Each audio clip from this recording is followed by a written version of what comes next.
Today I'm going to unbox my new Rize MD e-bike. This is going to replace my Rad City 5 Plus that has a blown motor. So I ordered this bike on a Thursday and it was delivered about a week and a half later. Pretty quick. Everything was in good shape, no damage to the box. FedEx guy even set it for me in my garage. So let's go ahead and get this thing open.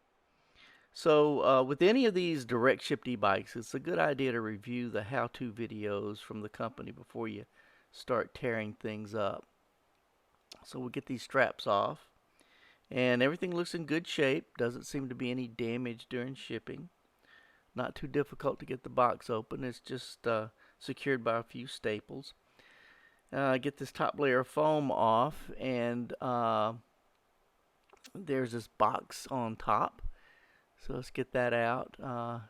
Pretty heavy, feels like the battery. Yeah, it's the battery. Looks like it weighs about 8 pounds. So now we got the box open. We'll start pulling out the unassembled bike. And we have another box full of accessories here. There's a bottle holder, the pedals, a pretty good multi-tool, and some instructions. So it looks like I'm going to have to assemble the front tire and the handlebars, but most everything else looks together. I have to say the e-bike looks pretty well protected. A lot of foam, a lot of cable ties. So let's start getting this thing unpacked. I want to talk a little bit about the bike. It's the Rize's M Drive high-step version of its commuter bike. It has a Bafang 750 watt mid-drive motor. It purports to have 120 Newton meters of torque, which is a lot. It uses speed and cadence sensing in lieu of torque sensing. Not sure why, but I guess it's a little less expensive. And it comes with a thumb throttle on the left side. So far, so good. Haven't noticed any dings on the frame. Again, it's really well packed here. So it ships with a 48 volt 7.5 amp hour battery. So I'm anxious to see what kind of range I get on this. It does have the capacity to add a second battery, so you can get a significant increase in mileage on this bike by adding that second battery. And it looks to be a pretty simple mounting of the second battery, and it's just a plug-and-play connection.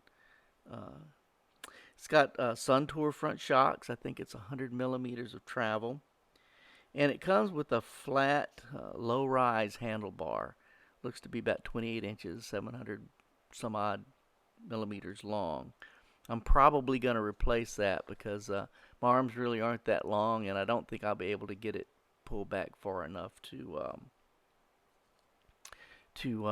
be comfortable with it. I like to ride in a little bit of an upright position. Again, everything's looks good. Getting all the cable ties and packaging off. So we'll finish this up and then we'll get this thing put together.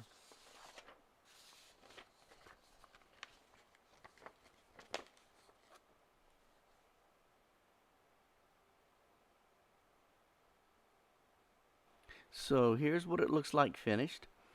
Comments on this bike, the size of it. It's a big bike. I'm replacing it with a Rad City 5 Plus, and they're about the same weight, about 65 pounds.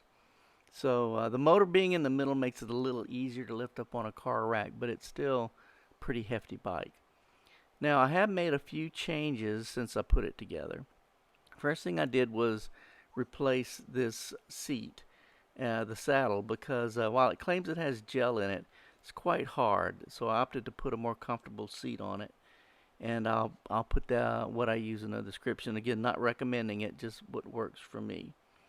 Also put a Zoom suspension post on it. They're kind of inexpensive, and they work fine. I mean, it works for me anyway. Again, I'll put that in the description, a link to it. pretty good standover height for this thing, about 29 inches. So if you're much shorter than a 5 and a 30-inch inseam, bike's probably going to be a little big for you. So you need to keep that in mind.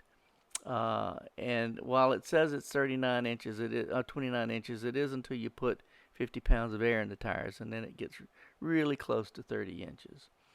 So you need to be aware of that when if you're thinking about getting this bike. They also make a step-through model, which might be more appropriate for some people of shorter stature.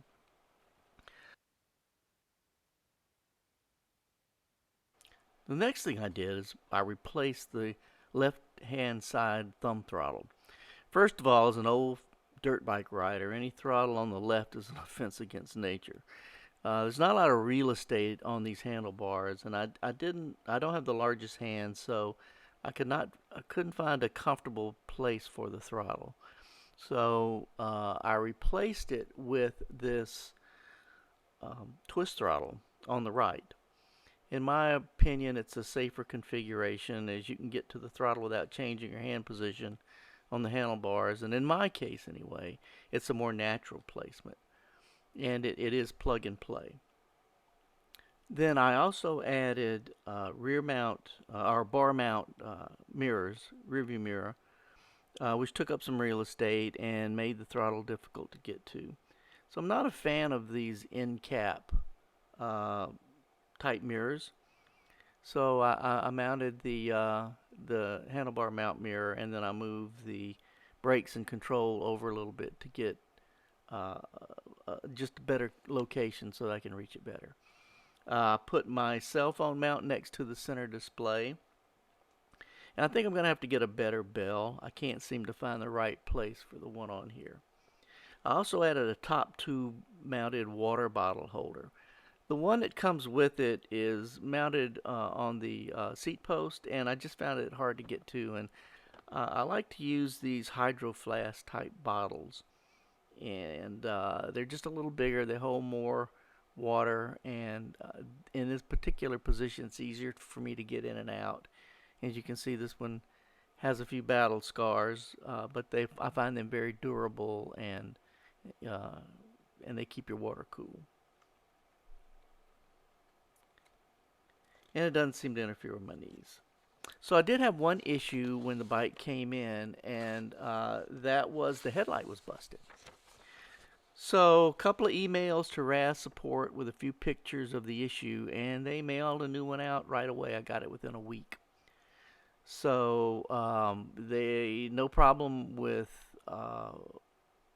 Rize support. I've had no other issues so far, although I've only had the bike a few weeks.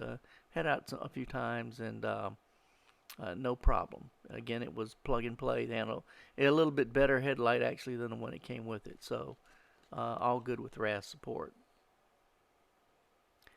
The back bike rack that comes with it is sturdy. It's a bit slimmer than the one that was on my Rad, so my trunk bag fits perfectly on it. So overall, the well-built mid-drive bike. I'm going to post a first impressions ride video where I take it through its paces and see how it performs in the real world with hills and a little bit of off-road, such as that. So I did take the bike out a little bit before I made this video because I was interested in what type of range it gets. And I wanted to talk to you a little bit about that.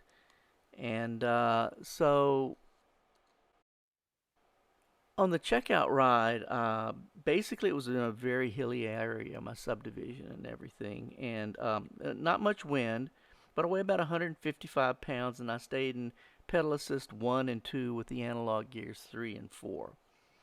So if you see here, it's got 53 miles on it, and it's got some battery left. Now, so I want to talk about the battery indicator. It's not worth a darn. Unlike the Rad, it doesn't necessarily show how much battery you have left. It's got some weird percentage calculation So you can figure that if you hit 80% on that battery indicator, you're really only about half full. So I've included a chart on in the descriptions. It's in French, but I think you'll get the gist. It kind of tells what the comparison to the bars on the meter and what actually have left in the tank. I want to thank the Rize Owners Facebook group for help with understanding this. So as you can see, got about 53 miles past 1 and 2. At this 53 miles, I was getting cut off when I hit past 2, so I was pretty much done. But I would guess that on a flat path with a few regular hills, you could get 45 to 50 miles on a charge.